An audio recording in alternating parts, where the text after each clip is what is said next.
Hi, I'm Margaret. I've come to Project Liberation and it helped save my life. I was so down and I've been uplifted. There's many of us that sit in silence. For women like me to have a place to articulate, it's everything. The struggle is real. I have an amazing 15-year-old honor roll student who deserves so much more than I can give. But being part of Project Liberation has enabled me to free my mind, my body, and my soul. This class allows me to have free therapy. Free therapy with the ability to write and rewrite my story. And I get the ability to express and articulate what's in my heart. I am courageous, never out of the race. Believe, my people, that we all have courage. And like me, never give up. I get meditation, I get love, I get no judgment. And what I feel deep down in my soul that I may not been able to tell anyone, I feel safe in here to talk with these ladies, and it stays right here. And understand that these are tears of gratitude, of gratefulness. Project Liberation, continue to uplift us, for we need you. Thank you, Project Liberation.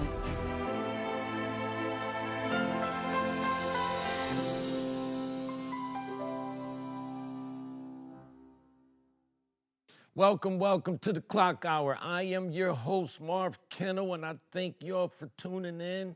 And we got a spectacular show today. We have a special guest by the name of Miss Ivy Woolf Turk. Am I saying that correctly? You are. Good to see you. I haven't seen you in a while. Last time I seen you, you kind of shook the fabric up when you shook my hand. Remember that day? I do. I think my supervisor at the time, his mouth dropped. Like, what? Who? Him? No, not him. Really? So I That was appreciate, a really special moment. yeah, I appreciate that. And I hear that you're moving around a lot. You're doing a lot. What are you doing? Oh, Kennel. So, after I left, I had a hard time in reentry. Yeah, As you know, I was released early to a halfway house in the Bronx. right. And in some ways, it was way worse than being in Danbury. Okay. Nobody would hire me. I was either underqualified or overqualified, couldn't get a job, couldn't get housing. And one day, um, they let you out for 3 hours to get toiletries, Right. and I got mugged. And the $100 my kids had gave me, which is all I had to buy toothpaste and shampoo, was gone. And there I was laying on the floor in Fordham Road in the Bronx. People were stepping over me, and it felt like my shoulder was dislocated from my body. Um, and this nice man finally helped me up. The shoulder popped back in painfully. Wow. And I sat there for a minute thinking, if I, a privileged, educated lady, can't make it out here, what about the ladies I left behind? Bingo. And it was in that moment, laying on the ground, without a cell phone, without any medical insurance, without any money, that I decided I was going to leave no woman behind. And I didn't know how that was going to happen, but I knew from my time as a GED teacher inside that past age and race and socioeconomic backgrounds, our religions, there was this common denominator among all my sisters, all 200 that walked through that revolving door. Right. And that was that inability to say no because we didn't believe in ourselves. We didn't know it was okay to want. We lived in the shoulds and have tos just to survive. Right. And so what have I been doing? I went back to school. I got out in November of 13. I went back to school, became a certified professional coach while I worked 4 jobs, cleaning other people's houses, whatever I could do to pay that halfway house, Right. keep them off my back. And I graduated a year later in November of 14, and I started resiliency coaching, working with all kinds of folks who basically were on Icky Island and dreamed of Wow Island, but didn't know how to get there. Right. You know, I think that was the time that I realized I was not there for me. Yeah. I had to go back and reevaluate why I was there. I think it was 13, between 13 and 16. I had to realize that I was not there for me. You know what I mean? Because I was ready to leave. It just, I felt like they were against me. I felt like, um, Well, they were against you because you were for us. right, right, and you know, I had to basically go back and reevaluate the reason I was there. And you see, I still got my shades. Why I was there. Um, so this is sort of my give back. And that day I seen you and your people, it was like, wow, this is why I'm here. You know, so I figured let me reach out to you and see what you're doing. What is it that Well, you're doing? I want to tell you, something, and I mean this, and I'm getting a little emotional right now because this is sort of an unexpected moment. Um, there was very little in that place. Right, You know, you felt isolated and punished and, you know, all the time hungry for what you couldn't have. right. And I just want to say to you in this moment, and I don't mean to get all mushy, but I think you remember that's who I am anyway. It's all good. um, that you were the light in a really dark place. You behind those shades were kind and generous. And when we were hungry or it was a holiday and we couldn't be with our loved ones, you gave us surprises all the time, you know, and it got us through. It got me through. I'll never forget the time I came to you my first Hanukkah and Christmas, and I said, I'm like the matriarch without a dining room table. I miss my kids. Right. And you said to me, Wolf, Turk, what would you be making your kids right now? And I said, potato latkes and masa brai. And you said, well, come on, get your ass back here and let's make it. You know, it that knowing I basically I was on the other side. So knowing that I can make a difference because I came from the state of Georgia. I worked for the state corrections, and I worked halfway house. And Danbury, or should I say, that place was a culture shock.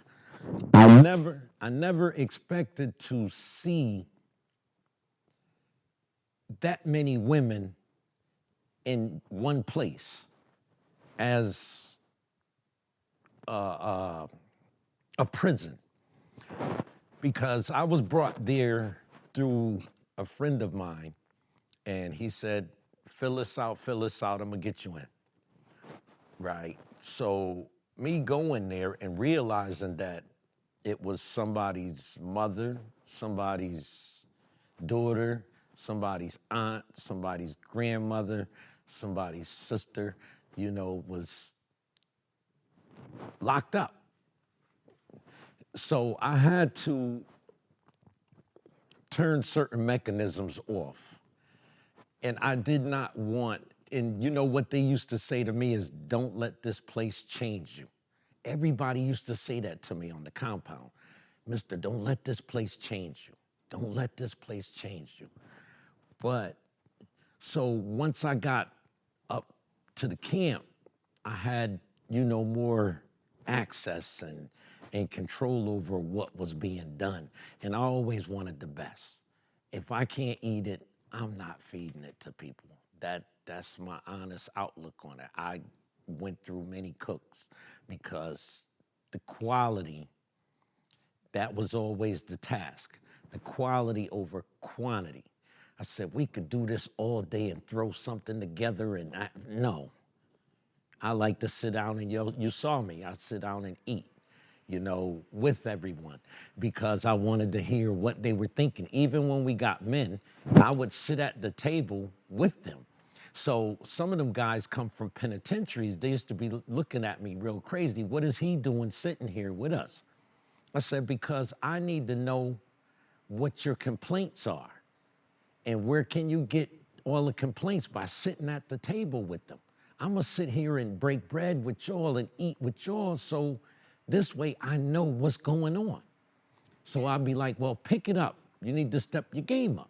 You know what I mean? So it's people like yourself. I hadn't been exposed to, that culture or religion until I got there. So I needed to learn.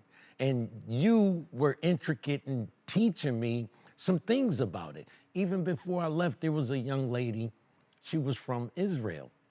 So I asked her a couple questions, but she took offense to what I was asking her. I said, I'm not being anti-Semitic or anything. I just want to know. It's just curiosity, so I appreciate y'all and the lessons learned from you all because it helped me get through it.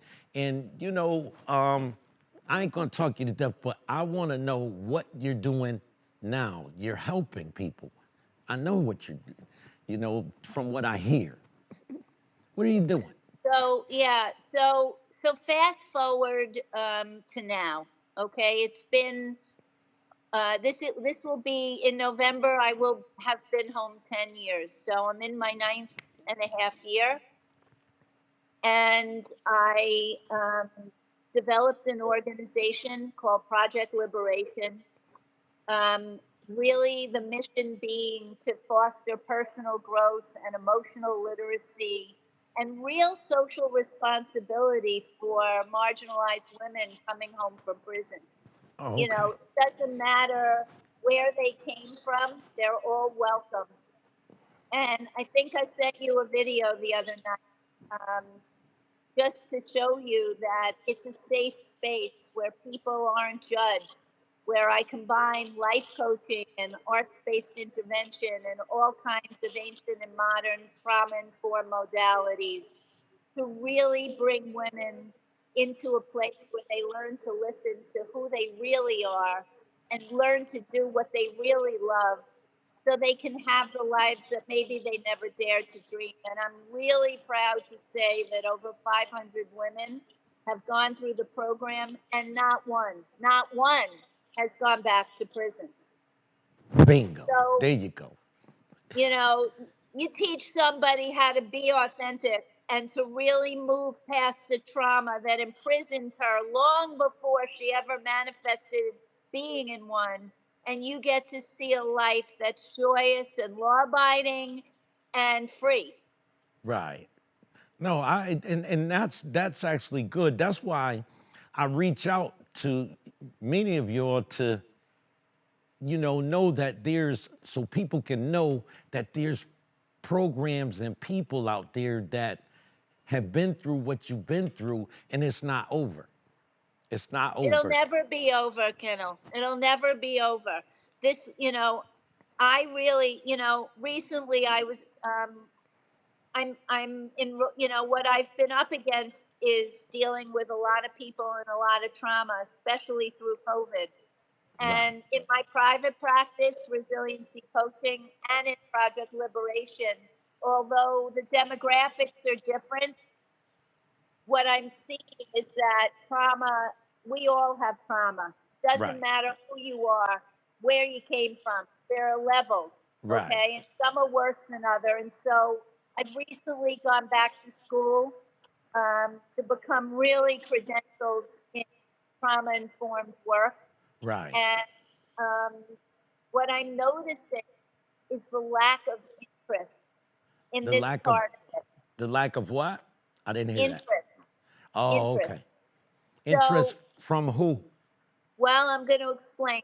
Throughout the years, a lot of my sisters in the movement, where we spent a lot of time not just in our individual lanes, but coming together to advocate for change. Okay. Um, and some people, I've been to the White House many times, was involved in getting the First Step Act passed, and by now there should be a third, fourth, and fifth act, and it ain't moving so quickly. Right. But the bottom line is people are interested in what's the sort of thing of the moment: housing, education, getting people jobs, making them taxpayers. But nobody looks at the part that I do, which is creating the foundation of the person. Because until you heal the individual, you can't heal the collective. And Right. so funding has been really, really hard. And it's taken me all this time to finally realize that no philanthropy, no organizations are really going to invest in this because women coming home from prison are at like the bottom of the philanthropy rung. It's like you can invest in something. Most philanthropists are looking at children with cancer or, they just don't get it. And so, most recently, and this is the thing I'm most excited about, Uh-huh.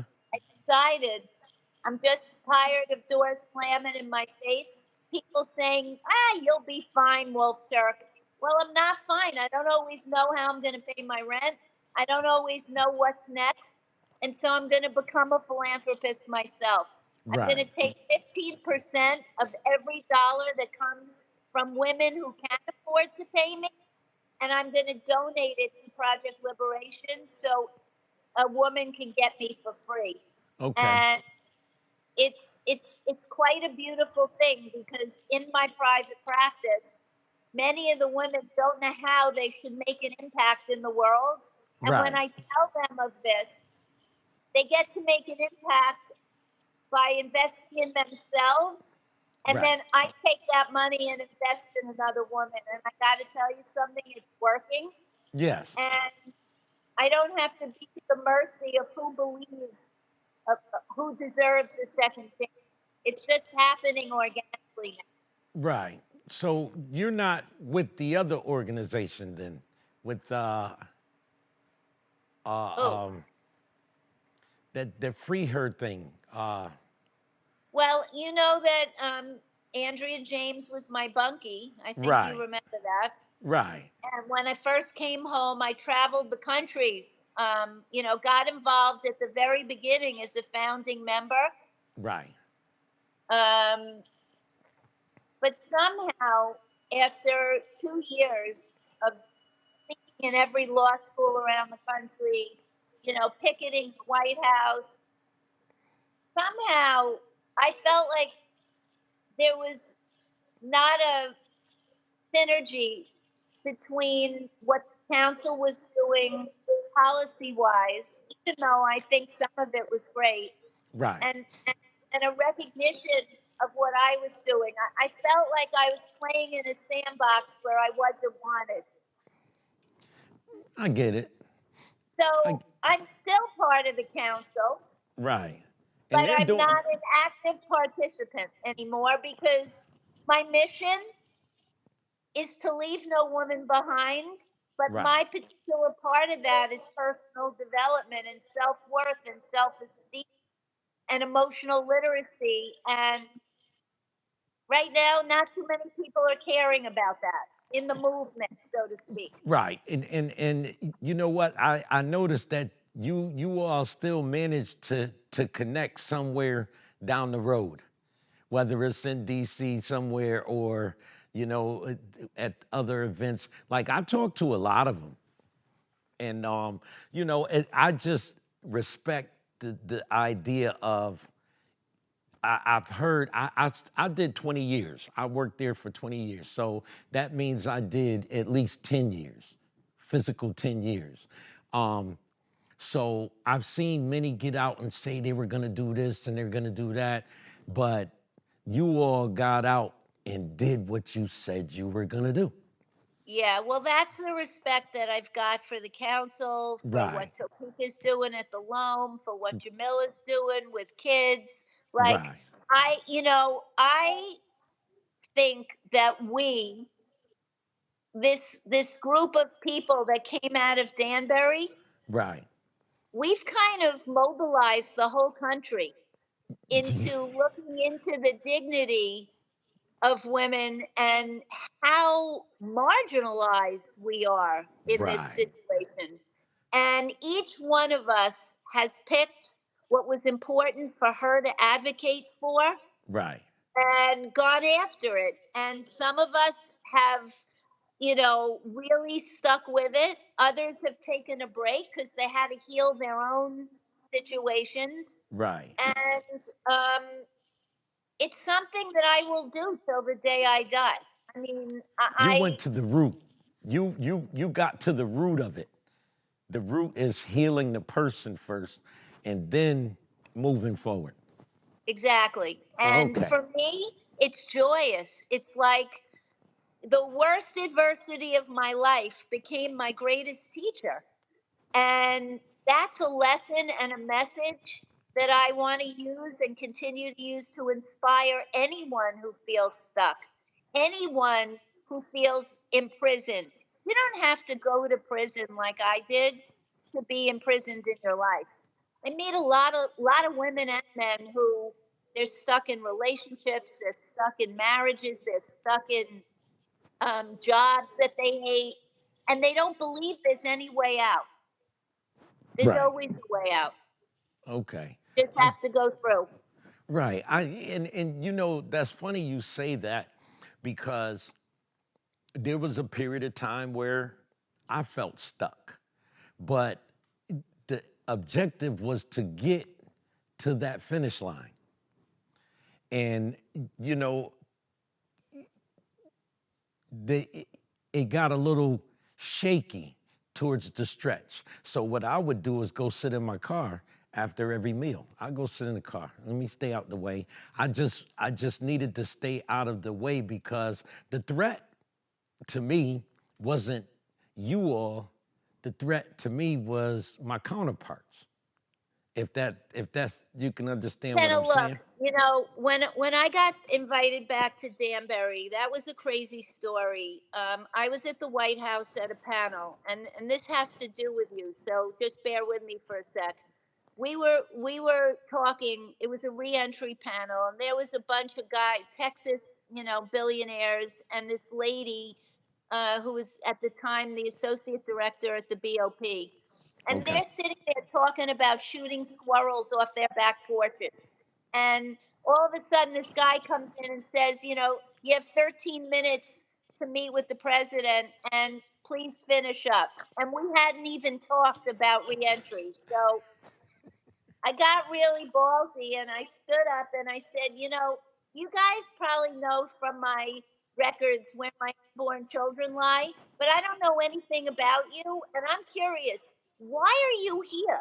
Like, what are we doing here? What are your ideas about making reentry better? Anyway, there was no time to really hear them. And the next day, I got an email that ended in bop.gov. Now, you never want an email ending in bop.gov. I started shaking. Like, Right. it's post-traumatic stress. Like, holy shit, what did I do? Which was irrational, but it's that feeling that, like, they're coming to get me again, you know? Right. And it turns out that the lady from the BOP was blown away by what I said and invited me to meet her at Danbury because she didn't believe me and wanted to see it with her own eyes. Right. So the next thing I know, I'm meeting her in the parking lot and they're giving me a tour. And all of a sudden, I'm telling them a story about this kind man who ran the kitchen. And one time I stole an apple and stuffed it in my very worn out sports bra. And and I'm telling this because now what could they do to me? Like, I'm coming here to bring Project Liberation to meet the ladies on the inside. And I Right. figured, okay, this is my one shot. And I'm telling them about this guy, and I'm not mentioning any names. And he worked in the kitchen, and he was standing outside because we all weren't allowed to take apples, out of the kitchen, but everybody was hungry and everybody found a way to do it. Well, Right. my apple fell out in front of this guy and rolled right down the hall to his feet. And he said to me, Wolf Turk, you missing something? And he picked it up and he handed it back to me. And as I was telling that story, from behind me, Marv, you walked up to me and went, "What are you doing here?" So, that was a moment. Like, they were looking at you cockeyed, like you're not supposed to be talking to the inmates. But I was no longer an inmate, and I never told them it was you with the apple. Right. But then they invited me back to the camp and they asked me to stand on main line. Now, main line is like going to a Nazi investigation. Okay? You're supposed to go to be able to ask for help, but if you ask for help, the next thing you know, your bunk's being tossed, you're being watched, Yeah. you know, like your mail's getting read. So I refused that day. And I said, "You want me to figure out what's wrong here? I want to sit at every table and I want to hear what my sisters have to say because Right. I'm not one of you. I'm one of them." And Right. that's what you always were. You wanted to hear who we were, what we needed, what we were suffering, and Right. you got shit for it. Believe me, Right. I I watched gotta it. I gotta cut this off now. I appreciate you coming through, talking to the people, and this is for the people, by the people, about the people. The Clock Hour. That's what it's about. And listening to your story and you telling these people what it is that you're doing. Thank you. I appreciate you. I'll be in touch with you shortly, a little bit later on. Thanks for coming out. Thanks for tuning in. Also, the Clock Hour. Thank you for having me.